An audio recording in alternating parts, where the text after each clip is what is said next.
Na asa do pássaro de ferro sentei. O céu foi testemunha das minhas infelicidades. O tempo cinza embalou-me numa canção nostálgica. Surgiu por entre as nuvens uma tempestade. Os olhos gotejavam chuva interna. Almas passeavam dentro da barriga do pássaro. Meu corpo continuava ali parado, estático, imóvel. Desaguei as dores do mundo. Cheguei ao meu destino. O grande pássaro abriu a boca e vomitou toda aquela gente. Uns sorriam, outros sérios ficavam.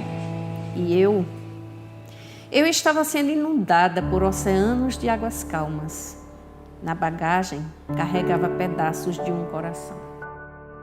Tatiane Nascimento.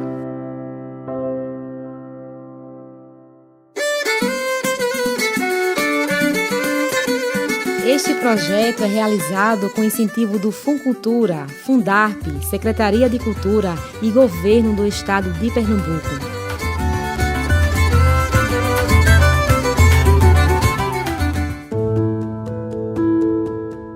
É com poesia que abrimos mais um episódio do podcast Nossa História, Nossa Memória, um espaço para exaltar os patrimônios materiais e imateriais da Zona da Mata Norte de Pernambuco. A poesia que você acabou de ouvir foi recitada pela professora, escritora e poetisa Maria José Barros. Durante esse episódio, ela vai nos fazer companhia com belíssimas interpretações.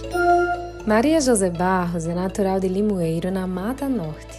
É professora aposentada de língua portuguesa, escritora e poetisa. É uma mulher branca que usa óculos e possui cabelos pretos, curtos e lisos.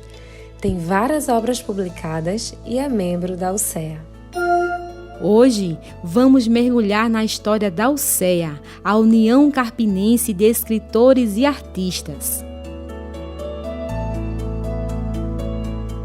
Eu sou a jornalista Josi Marinho, mulher negra, produtora cultural e realizadora desse projeto. E eu sou Cris Xavier, mulher negra e produtora cultural. Este podcast conta com recurso de audiodescrição, importante para contar histórias para pessoas com deficiência.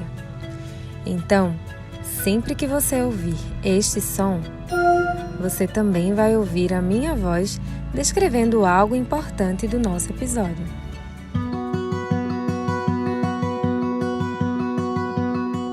Carpina lembra o José lá de Belém, e do belo carpinteiro este seu nome vem.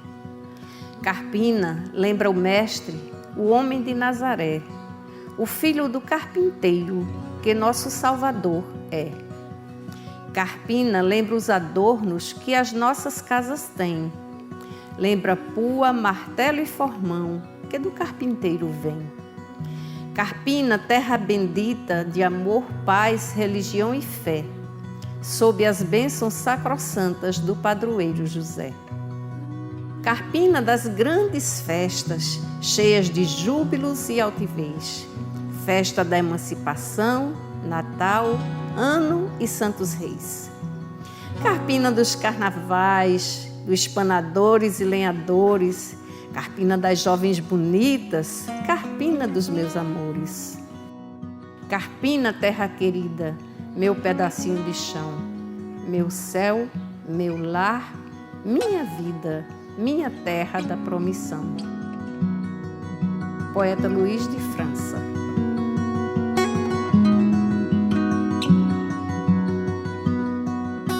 Como deu para notar, nós estamos em Carpina, município da Zona da Mata Norte de Pernambuco, a 55 quilômetros do Recife.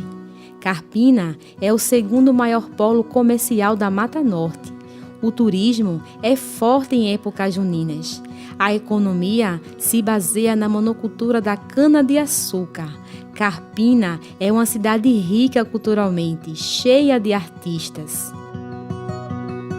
E foi nesta cidade que um grupo de artistas, escritores, decidiu se unir para propagar a arte, a poesia e a literatura popular. É ou não é uma boa ideia? Assim, nasce a União Carpinense de Escritores e Artistas. A UCEA, ela foi fundada em 13 de março de 2003. O grupo era destinado a discutir e propagar toda essa arte na cidade. E quem nos acompanha nessa história é a professora Joseane Rocha. Há 5 anos, ela é diretora da UCEA. Joseane Rocha é uma mulher negra de cabelos cacheados e curtos. Usa óculos e tem um rosto afetuoso, como se estivesse sempre sorrindo. Ela se descreve como ativista contra o racismo. É feminista e pesquisadora da cultura popular da Mata Norte de Pernambuco. O currículo é bem extenso, mas destacamos o mestrado em língua portuguesa. Também é produtora cultural, ex-secretária de Cultura do município de Lagoa do Carro, coordenadora de projetos, sindicalista e escritora.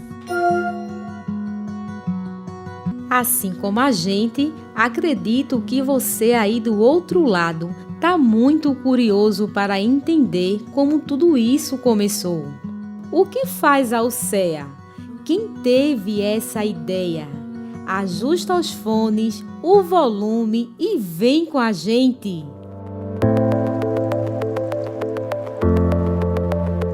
Pedimos para a professora Joseane relembrar do encontro dos fundadores, voltar no tempo e resgatar essa memória. Descobrimos que o pontapé dos artistas carpinenses nem aconteceu em Carpina, foi numa cidade vizinha que a grande ideia nasceu. Há 20 anos, os idealizadores, após participar de um evento onde foram convidados para participar de uma academia em Lagoa do Carro, pela então prefeita de Lagoa do Carro, Judite Botafogo, o poeta Luiz de França, Dona Lisá, falecida, Leonilton Carneiro, Edith Marinho e outros foram os fundadores da UCEA. E até hoje nós temos essa entidade que se agigantou no nosso município. Esses artistas fundadores possuem obras magníficas e você ouve trechos desses trabalhos durante todo esse episódio. A ideia de reunir escritores, poetas, artistas em um grupo só fortaleceu a arte popular. Hoje, a UCEA é a entidade cultural com maior tempo em atividade em Carpina. A UCEA hoje tem 20 anos de atividade ininterrupta, então é a entidade cultural carpinense de maior atividade permanente em Carpina. Então, nós temos muito orgulho, em ter essa vida útil, essa vida cultural em Carpina. Então, isso é algo que nos orgulha bastante. Então, a UCEA hoje vive de permanecer ativa com os seus artistas, com seus escritores que se encontram para recitar, para trocar ideias, para lançar os seus trabalhos, seus livros, para apresentar suas obras. E também não temos apenas escritores, como o próprio nome já diz, nós somos uma entidade de artistas, embora predominantemente nós somos compostos pela sua grande maioria de escritores. Esse grupo sempre está reunido, seja para discutir e planejar alguma programação ou para realizar recitais, por exemplo. O evento mais aguardado é o Terraço Cultural, onde nós nos reunimos uma vez ao mês em um terraço, em um jardim, em uma garagem, em um espaço, que nos é cedido, que nos é compartilhado ou por um vizinho ou por um membro da entidade, por qualquer pessoa que se sinta à vontade para compartilhar o seu espaço, em nos receber. E ali nós fazemos uma espécie de sarau, onde a gente recita, onde nós cantamos, onde nós expusemos o nosso trabalho. E ali nós compartilhamos esse material, essa arte, e passamos esse tempo, né, nesse sarau muito gostoso e onde nós temos esse prazer de compartilhar, né, desse elemento tão prazeroso que é a arte. São cerca de 25 membros, entre escritores e escultores, mas esses artistas não têm uma sede, um lugar fixo para os encontros. Essa nossa conversa, por exemplo, aconteceu na casa da professora Joseane. A casa é acolhedora, bem iluminada e preserva uma fachada antiga. Fica perto do centro de Carpina. A gente conversa numa sala com cerâmica em tons de marrom, que parecem azulejos antigos. Na parede, vários quadros, pinturas e fotografias da família da professora. Não ter uma sede dificulta o andamento das reuniões e até dos encontros. E hoje nós temos lutado para conseguirmos a nossa sede, né? Até então já tivemos várias promessas. Inclusive, já tivemos um prefeito que fez uma doação em um grande evento.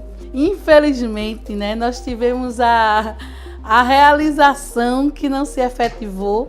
Nós recebemos uma doação em público, mas que não foi efetivada de fato e de direito. E a UCEA nunca recebeu esse prêmio, esse presente, né? Já foi prometido várias vezes esse terreno e infelizmente nós ainda não tivemos a realização desse tão sonhado, né? Desse tão sonhado prêmio. Mas não perdemos a esperança, a gente sabe que um dia vai chegar e é a nossa meta.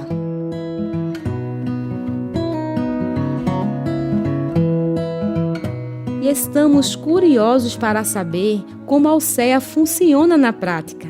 Falamos de encontros, recitais, mas como isso acontece? Qual o resultado ou o produto desses encontros? A UCEA, durante esses 20 anos, fez 3 coletâneas. Então, as coletâneas são a composição de organização de obras de vários artistas, né? Então, aí a gente faz o fomento, a organização, né, capta recurso e organiza os textos para que esses poetas que não teriam condição de publicar de forma separada, né, individual, e aí nós organizamos esse material para publicar de forma conjunta. Então, a última publicação, que foi a terceira coletânea, foi em 2019, logo bem pertinho já do lockdown. E aí foi uma grande festa, nós juntamos, se não me engano, foram 10 artistas que apresentaram seus textos, foi muito bom, fizemos uma grande festa. A professora se referiu ao lockdown, que ocorreu no começo de 2020. Essa foi uma medida de restrição extrema e necessária, que resultou no fechamento total ou parcial de áreas geográficas, comércio, escolas, indústrias. O mundo vivia a pandemia da Covid-19, desencadeada pelo coronavírus, que matou milhares de pessoas.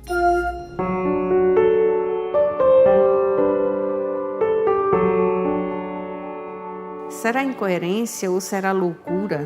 Sentimento que permeia e no coração se instala. É um oco, é um vazio, é saudade diferente. É falta que se sente e que nada faz preencher. É saudade do amor, é saudade do passado.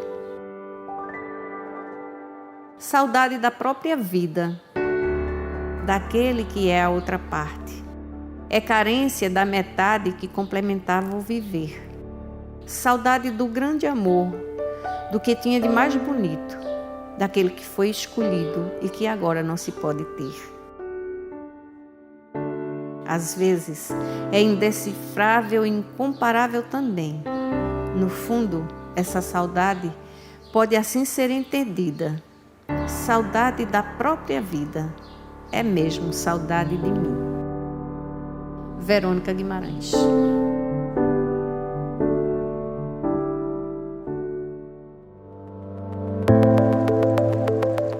Professora, a gente fala de uma cidade que se destaca e cresce a cada dia na zona da mata de Pernambuco. Falo isso na condição de filha e moradora dessa cidade. Hoje, Carpina é uma promessa do setor imobiliário. Tudo cresce junto com o município. Mas não podemos esquecer o lugar onde ela está inserida. Um pedaço caro da história do Brasil.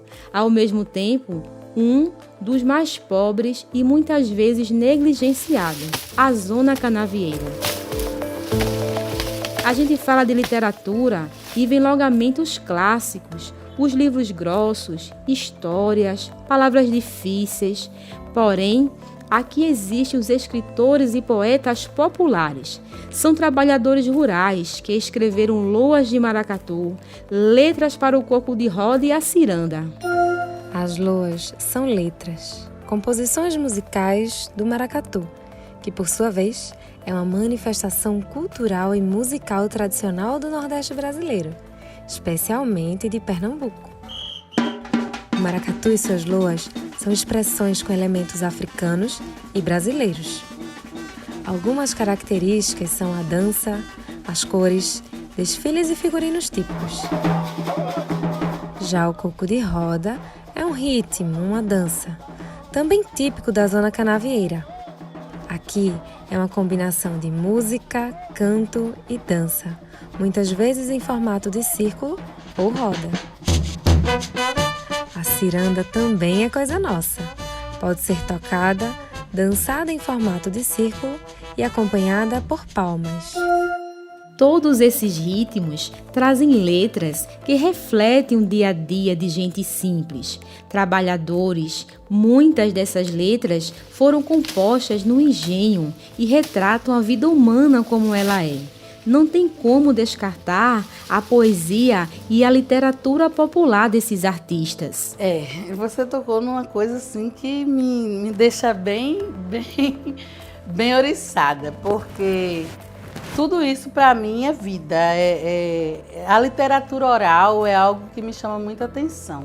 Inclusive a minha dissertação, ela trata disso, né? Porque eu fui buscar nas loas do maracatu rural um estímulo para fazer o letramento literário com as turmas de EJA. EJA significa Educação para Jovens e Adultos. É um programa criado para jovens, adultos e idosos que por algum motivo não conseguiram terminar os estudos básicos no tempo convencional. Então eu busco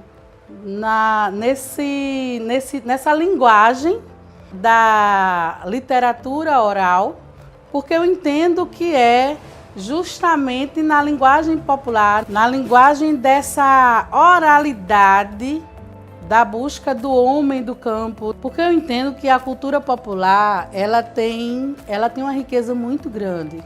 A língua portuguesa ela passa pela linguagem da cultura popular, não é? Inclusive eu aproveito os fomentos e aproveito também os fomentos de cultura e os fomentos de projetos de cultura para pesquisar isso. Inclusive, através do Funcultura, nós já pesquisamos as influências da linguagem da cultura popular, né? As influências da linguagem africana aqui na região da Zona da Mata. Estamos curiosos para saber que conclusões a senhora já conseguiu ter nessas pesquisas.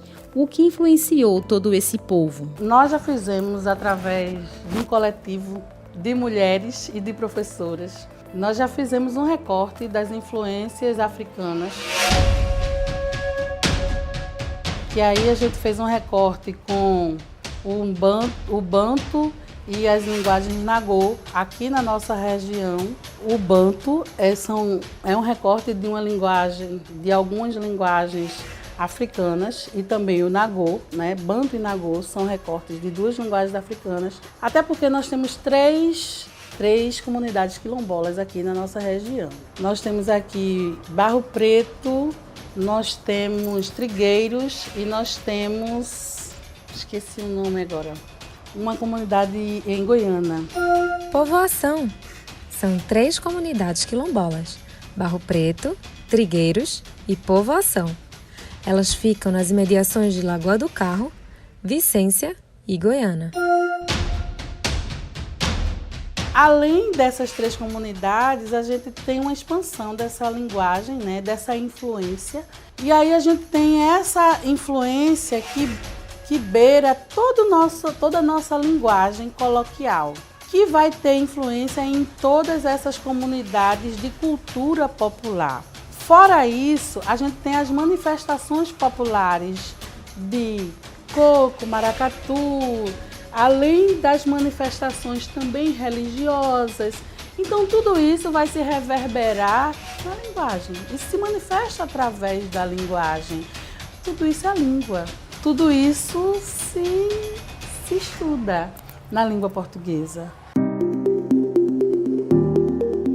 Nos corrija se estivermos errados, mas às vezes parece que a literatura popular, que a música do cortador de cana, que a letra da ciranda e o ritmo do maracatu são negligenciados pelos, entre aspas, intelectuais. Muito do que sabemos vem do boca a boca, do empirismo, da sabedoria popular passada de geração em geração, pela oralidade, com poucos registros escritos. Ainda é muito discriminado, como você disse, e visto ainda de forma periférica. Sim, a academia ainda vê muito de forma periférica e por isso eu vejo como um campo muito rico a ser pesquisado. O fato de ser visto de forma discriminada e periférico, no meu entendimento, é um campo de vasta pesquisa. Por que essa linguagem literária popular é tão desconhecida e até desvalorizada? Porque é pouco pesquisada. Porque o desconhecido é justamente porque é pouco publicado. Se a gente tem pouca literatura a respeito, é porque existem poucos pesquisadores e pouco fomento. Por isso, é importante falar que na Universidade de Pernambuco, a UPE, existe um espaço para que o aluno conheça melhor a cultura popular. O curso de Letras tem em sua grade curricular a disciplina de Literatura Popular. É o primeiro curso do Brasil a ter essa disciplina como obrigatória. São estudos voltados para a oralidade literária, cultura popular, memória, identidade cultural, imaginários sociais como mitos e utopia e ideologias. Quem sabe podemos contar com novos professores propagando a arte do povo. Com toda essa nossa conversa, me veio na mente uma espécie de linha do tempo cultural. Acompanha comigo. São tradições: o mamulengo, patrimônio do Brasil, o maracatu rural e a ciranda. Construções literárias, mesmo que oral, do dia a dia. Isso mudou? Surgiu gente nova, poetas novos? Como essa linguagem ela evoluiu? Não, tem evoluído. Inclusive, também já pesquisamos sobre o mamulengo aqui na regional, com o nosso coletivo, Flor da Mata. Inclusive, publicamos um filme sobre Miro, né? Fizemos a edição, o lançamento. O filme é um curta-metragem em formato de documentário. Miro, um sonho que virou boneco, é a história do mamulengueiro carpinense Hermírio José da Silva. O curta mostra a trajetória do mestre desde as primeiras tentativas de reproduzir bonecos usando cabos de vassoura até o reconhecimento internacional. A equipe foi formada pelo coletivo Flor da Mata. A gravação foi feita pela equipe Batuque Studio e o financiamento foi do Funcultura. Nós já tínhamos feito a pesquisa sobre o mamulengo e logo em seguida nós fizemos o lançamento do filme. O mamulengo ter se tornado patrimônio imaterial foi de grande importância, né, para a valorização dessa linguagem. Mamulengo é como se chama o teatro de bonecos. É popular aqui no Nordeste brasileiro. São marionetes manipuladas por artistas que contam histórias com elementos humorísticos e sociais. Em 2015, o Instituto do Patrimônio Histórico e Artístico Nacional, o IFAM, reconheceu o Teatro de Bonecos Popular do Nordeste como Patrimônio Cultural do Brasil. Isso traz para a evidência, indiscutivelmente, dá uma qualidade, né, para o brinquedo, assim como todas as outras linguagens, traz uma valorização muito grande. Mas o que eu vejo que é necessário é que os próprios artistas e que produtores e pessoas que circulam nesse meio precisam também dar uma qualidade e valorização para essas linguagens, sabe? Eu acho que a gente precisa dialogar. Precisa haver um diálogo e um fortalecimento. Eu acho que o diálogo fortalece e que as entidades de cultura e as entidades de artistas precisam afinar melhor esses diálogos, porque enquanto a gente está separado, a gente acaba fragilizando.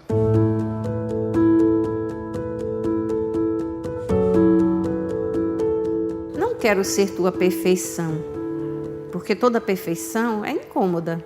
Nem quero ficar no teu declive, desejo ser teu equilíbrio. Não quero ser teu inteiro, apenas tua metade. Não quero ser teu resoluto, e sim suavemente teu infinito. Não quero ter tua paixão definida, somente teu amor, ainda que sucumbido. Sandra Albuquerque. Professora, se a senhora nos permite, agora queremos entrar um pouquinho numa esfera mais pessoal e entender essa sua paixão pela literatura popular e pela Alcea. Vamos falar um pouco da sua história com a Alcea? Há 6 anos, a senhora ingressou nesse grupo e há 5 tornou-se diretora. O que foi que lhe atraiu nesse projeto? Acho que a necessidade de contribuir com esse trabalho social, né, com o trabalho literário. De certa forma, é uma extensão do meu trabalho enquanto profissional, enquanto professora, né, porque enquanto professora de literatura, eu me senti também no apelo de dar a minha contribuição social, né? É quase uma extensão do trabalho da sala de aula. Então eu recebi esse convite, aceitei e estou até hoje, mesmo fora da diretoria executiva, mas eu continuo me sentindo ainda, né, na obrigação de fazer parte dessa entidade. É algo que demanda bastante trabalho, mas a gente tem também o prazer do resultado, né? É mais fácil para quem tem 30 anos de sala de aula lidar com esse trabalho? Imagino que é um trabalho constante, unir a literatura trabalhada na escola pública com o que é desenvolvido na Alcea. Na minha particularidade, parece que foi ontem, né? 30 anos atrás eu estava adentrando ao serviço público, assim, cheia de ideias, cheia de perspectivas e acreditando que o mundo era colorido e que seria tudo assim muito fácil, muito rápido. E a gente vai descobrindo no fazer pedagógico que não é bem assim. Muitas das vezes nós temos ideias e na hora da execução é que a gente aprende que as ideias também não são bem assim. E a gente aprende a fazer fazendo, né? O fazer pedagógico, ele tem essa nuance. E a gente vai amadurecendo e eu fui amando cada vez mais essa descoberta. Como é interessante e importante essa nossa discussão. Não poderíamos falar de arte, literatura, poesia, sem falar de educação. E educação de base, escola pública. Então, nesses 30 anos de sala de aula, qual o entrave? Qual o desafio? O que falta? Eu acho que as políticas partidárias, elas interferem muito de forma negativa no desenvolvimento das políticas públicas. Porque as políticas públicas, elas tendem a ter uma certa evolução e elas travam quando as políticas partidárias interferem. E muitas vezes, ao longo desses 30 anos, algumas políticas públicas conseguiram funcionar e elas chegaram a parar ou a travar quando as políticas partidárias falaram mais alto. É muito visível isso agora, por exemplo, na última reforma do ensino médio, que está sendo uma grande catástrofe, né? E é muito visível e é muito séria e vista por todos os lados, por todos os olhos, Digo isso pelas famílias, pelos estudantes, pelos professores. Todos os participantes dessa história estão insatisfeitos e por olhares diferentes. Digo porque escuto dos alunos, escuto dos pais, escuto e falo enquanto professora. Eu só não escuto isso dos políticos, eu só não escuto isso de quem executou essa política, né, que ainda continuam dizendo que funciona. São as únicas pessoas que continuam dizendo que funcionam, são justamente os que não estão sofrendo as consequências dessa política, infelizmente. Ainda estamos muito interessados em saber como essa nova geração recebe os escritores e poetas populares. São mais de 20 na Alcea, certo? Esses artistas carpinenses vão até as escolas? Esses nobres escritores e poetas trocam ideias com alunos que ainda estão em contato com a base da língua portuguesa? Eu já tive as duas experiências, tanto de levar a Alcea para a sala de aula, quanto de fazer o inverso, né? Muitas vezes já levei os poetas, os escritores para a escola e de levar a escola para a Alcea, porque aí eles precisam ter esse feedback. Eu acho interessante quando os alunos descobrem que existem escritores carpinenses. Ano passado eu trabalhei com os primeiros anos e eles ficaram assim surpresos. Muitos alunos não sabiam que existiam escritores aqui, bem pertinho deles. Surpresos de verdade, porque os alunos achavam que só existiam escritores de 100 anos atrás, escritores de outros universos, de outros estados, sabe, que não imaginavam que existiam escritores aqui em Carpina. Alunos emocionados que choravam porque davam um abraço no escritor Luiz de França, que não sabiam que existiam. Isso é muito gratificante, isso é ótimo. A gente aqui fica imaginando um pouco desses encontros. Escritores com leitores ou futuros leitores. Um encontro da sabedoria. Que fantástico!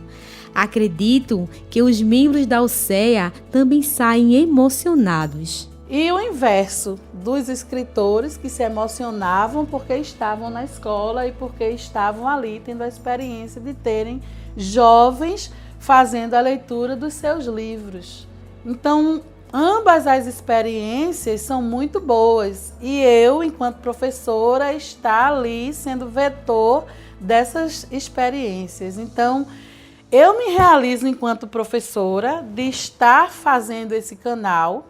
E eu me realizo enquanto membro de uma entidade que estou fazendo isso funcionar. Então, eu me sinto confortável em estar fazendo esses dois papéis. Por isso, eu me mantenho membro da Alcea. Quando a senhora tomou gosto por tudo isso? A literatura entrou na minha vida por uma das pessoas que foram membro da Alcea nesse início da Alcea, que foi a professora emerita Veríssimo. Foi minha professora de literatura quando eu estava fazendo o magistério. Eu nem sabia que eu gostava de literatura, quando eu tive uma excelente professora de literatura. Inclusive, a minha dissertação de mestrado eu dediquei a ela, por essa experiência.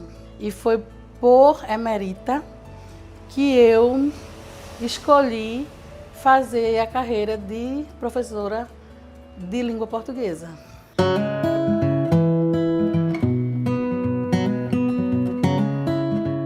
Cor bronze escura, esbelto, traços delicados, ele representa o explorado agricultor. Inclinado, um joelho sobre o chão, cabeça entre as mãos apoiadas no enxadefe, demonstra o cansaço de um dia de labor. Quantas histórias inspirou aos ingênuos camponeses que por ali passavam? Dona Dudu contava. O neguinho voltava do trabalho, percebendo que havia perdido o dinheiro da feira, pôs as mãos na cabeça. Coitadinho, o que ia fazer para dar de comer à mulher e aos 2 filhinhos? Edith Marinho.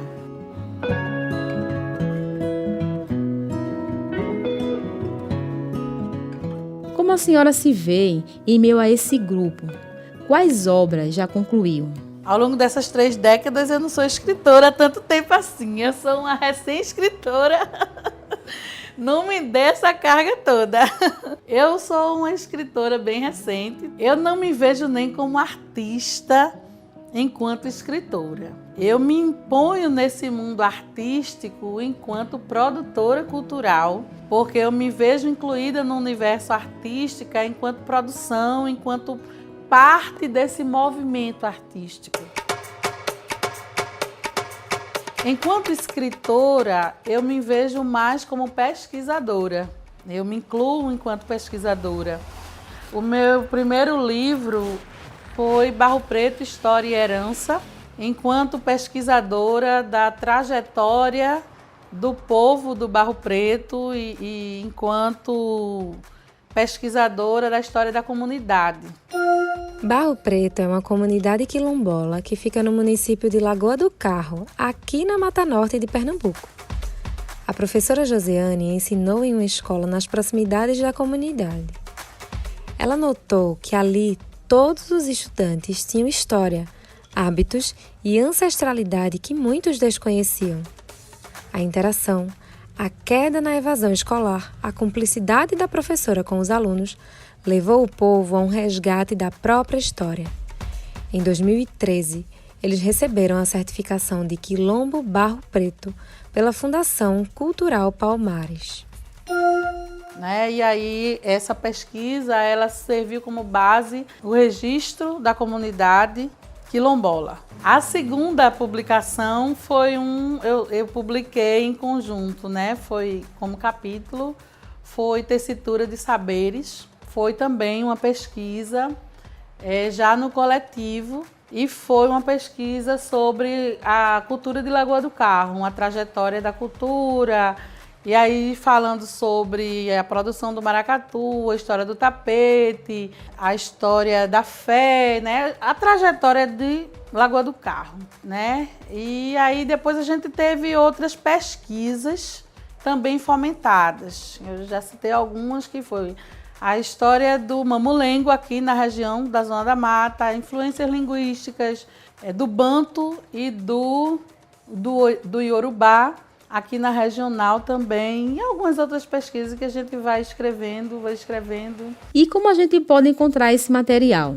Na plataforma da Fundarp, tenho algumas coisas publicadas e outras eu vou organizar para a gente disponibilizar, porque as minhas primeiras obras eu publiquei em físico, eu não tenho disponibilizado de forma digital. E agora eu estou pensando em fazer isso, que a gente agora tem que ter acesso, e aí a gente tem que se adequar.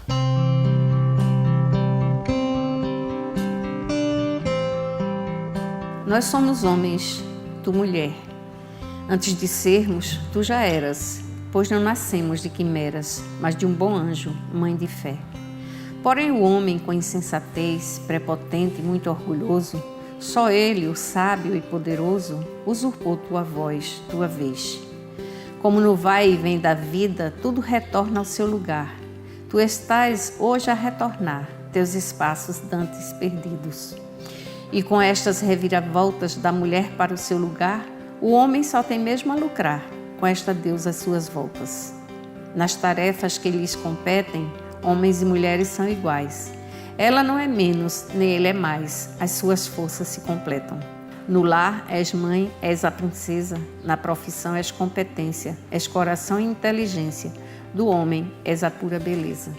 Para ti, que és o primor da tua casa e do universo, ficam aqui estes meus versos, e em cada rima uma flor. Elias Gonçalves.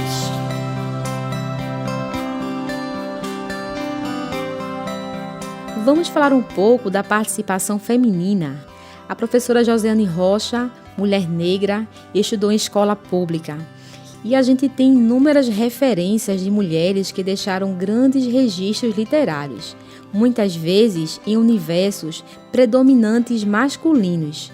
Como fica a participação da mulher negra, na literatura da Zona Canavieira? E nós somos minoria, Nós, mulheres negras, somos minoria. Inclusive na própria UCEA, na própria diretoria da UCEA, eu sou a única negra né? Fui a única negra durante um bom tempo. Agora nós temos outra mulher negra também, mas não é fácil, e a gente tem, né, tido essa dificuldade, né? Mas não é algo que tem sido só desse cenário da UCEA, é algo que a gente tem percebido, né, em toda uma amplitude de cenário. Tem os dois lados da moeda. É algo que a gente tem percebido e que tem discutido, né, e que tem se ampliado.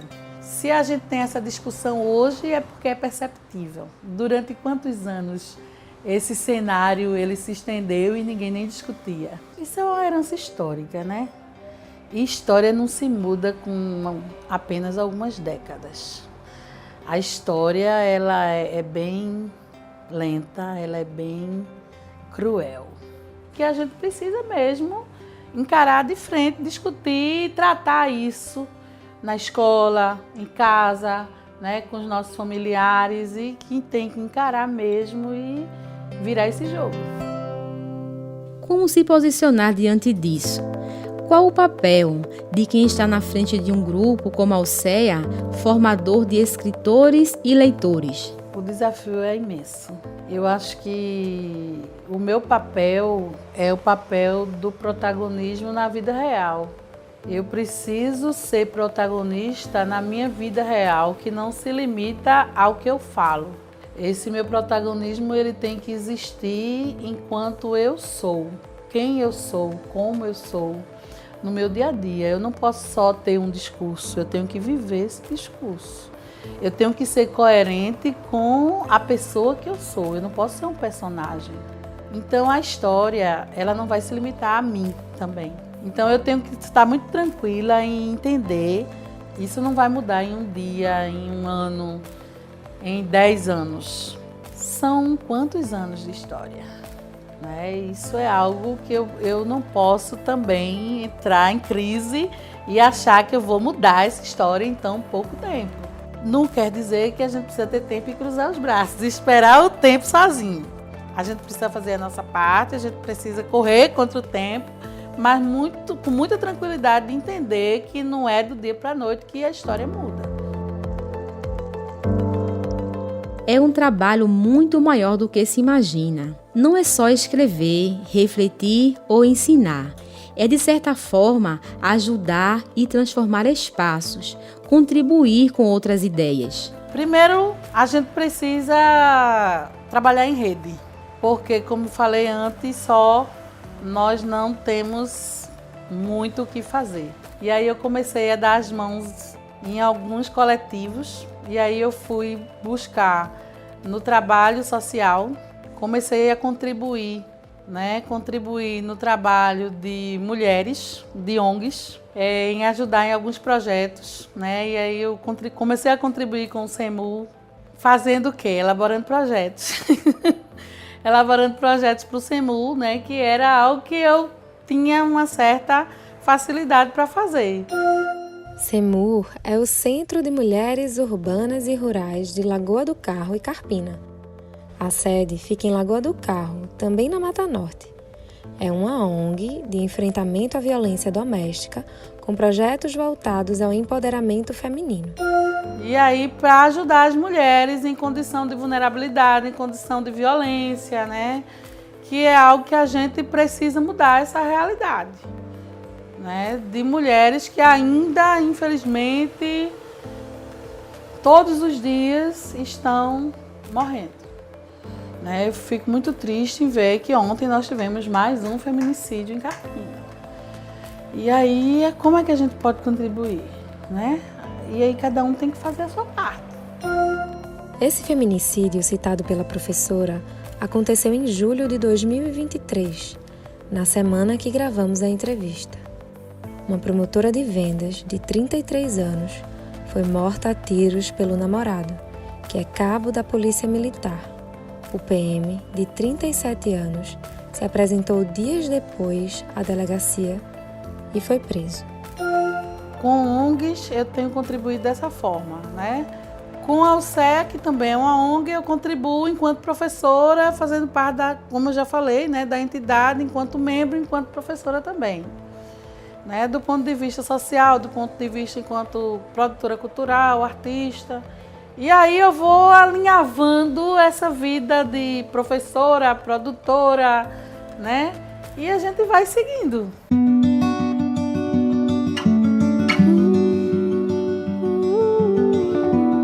O que for possível imaginar com tua capacidade de ser, tu conseguirás conquistar, pois tens a força do querer.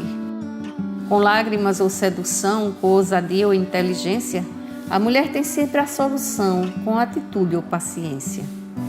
Quem ousar de ti duvidar, certamente irá perder, por não saber esperar.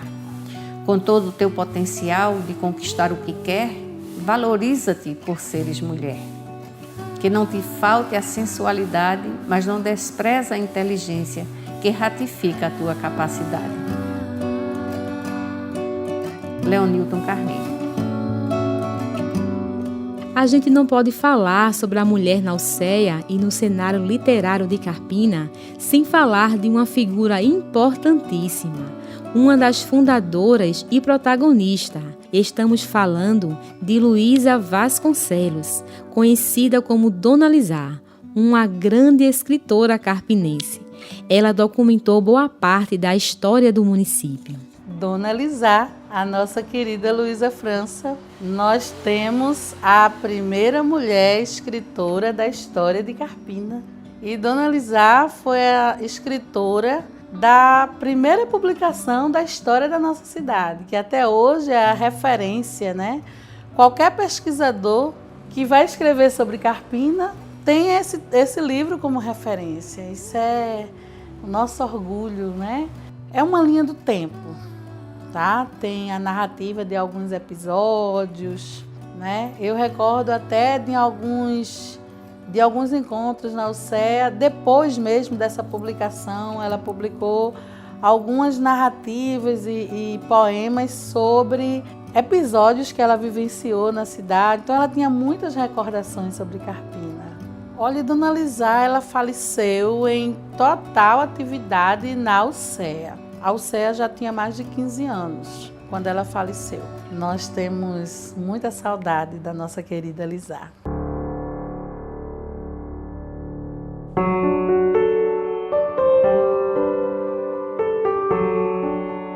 Nascida em Nazaré, por Carpina foi adotada. Luísa de Vasconcelos, por Lisá era chamada. Grande mestra e poetisa, era por todos aclamada, como professora foi gigante, a língua portuguesa dedicada. Também a língua inglesa, com maestria dominava, os que foram seus alunos a reconheciam mestra capacitada. Lisá, magnífica poetisa, com singeleza e criatividade, cantou o engenho onde morou, em versos repletos de simplicidade. E a Carpina encantou, cantando em versos esta cidade. A Alcea perde hoje uma grande baluarte. Foi sócia fundadora desta grande entidade. Grande contribuição deixou para a nossa comunidade. Obrigada, Dona Lisá, pela poesia zelar, por tanto incentivar a recitação altiva, sua poesia para sempre, viva manter-se-á. Maria José de Barros.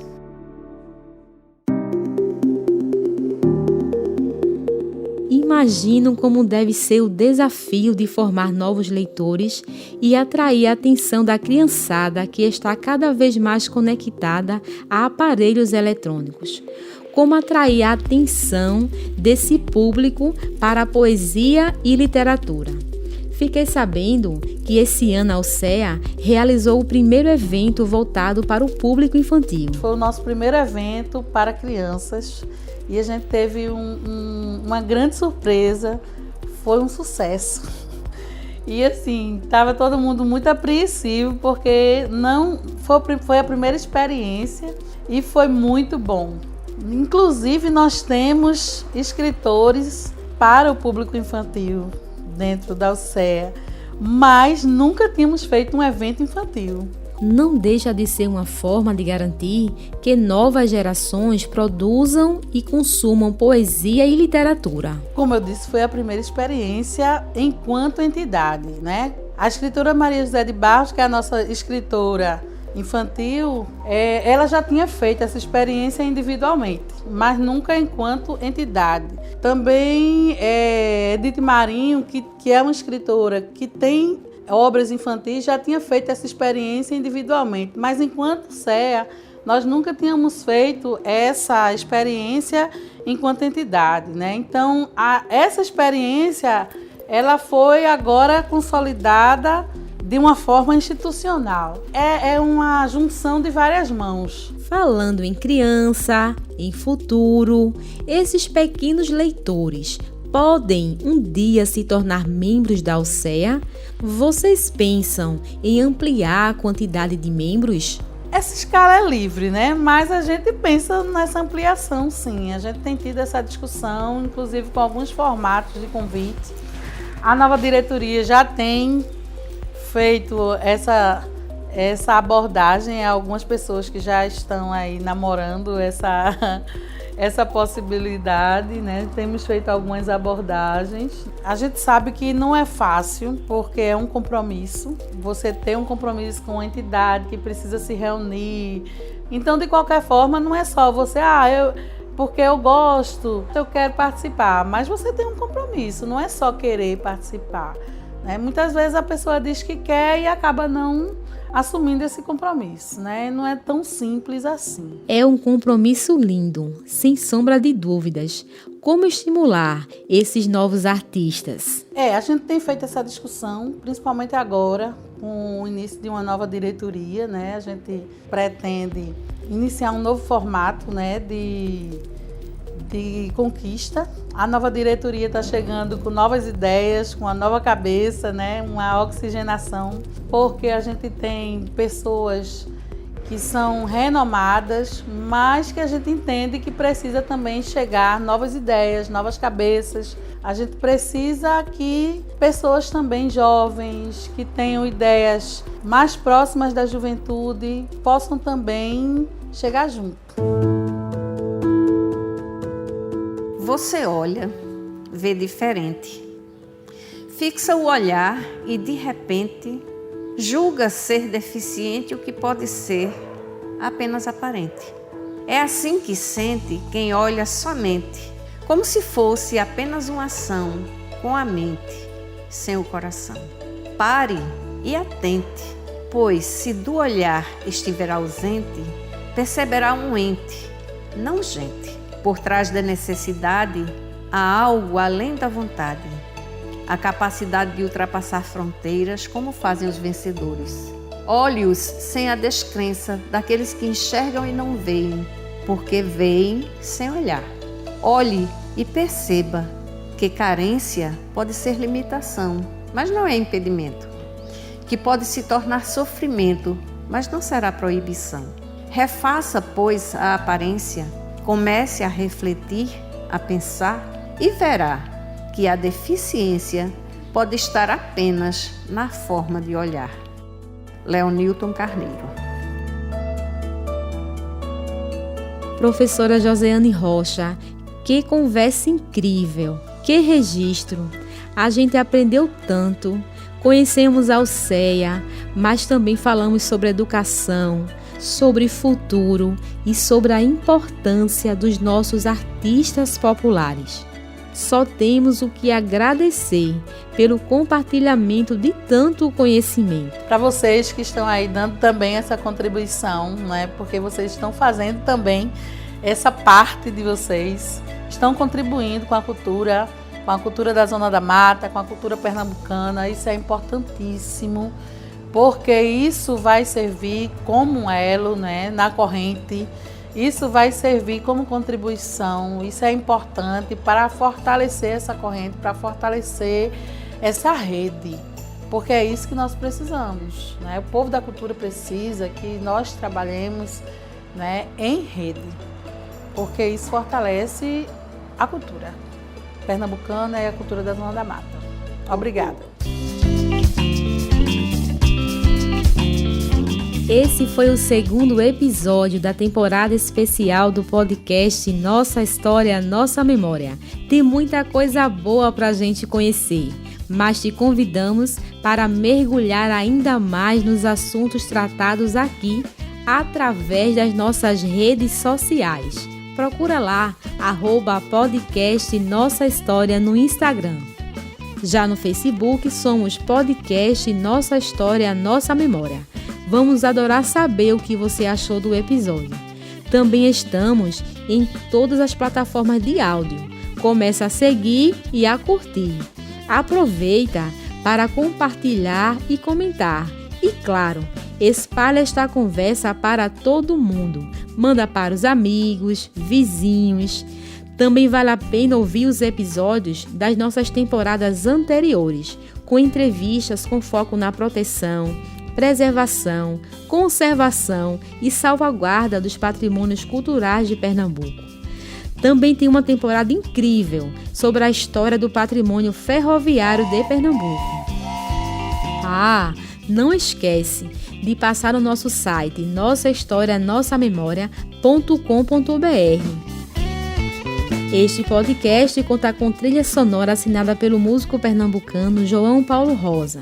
O roteiro e montagem foi do jornalista Jetson Pontes. Audiodescrição da produtora cultural Crislaine Xavier. No nosso canal no YouTube, no Facebook e no Instagram, nossos episódios estão traduzidos em Libras, língua brasileira de sinais, pela tradutora Evelyn Xavier. Gravação e finalização, Alisson Santos. Videomaker, Júlio Melo. Designer, Murilo Silva. Web designer, Saulo Ferreira. Apresentação e produção da jornalista Josi Marinho. Coordenação geral e reportagem do jornalista, documentarista e produtor cultural Salatiel Cícero. Até o próximo episódio!